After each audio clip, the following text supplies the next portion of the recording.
Hi, in front of me is REALME C21 and today I would like to show you how you can record sounds on this REALME device.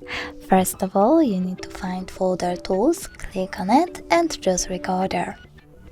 Then tap agree and click allow. Now you have to click on this red button to start your recording.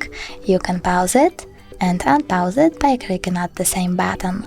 If you want to end it and save it, click on the right one over here. Then enter name of your recording and choose save. As you can see, my recording was successfully created. If you wish to delete it, hold it. Click on the bin icon at the bottom right corner over here and choose delete all recordings. Thanks so much for watching. If you enjoyed this video, don't forget to leave a like, comment and subscribe. Bye!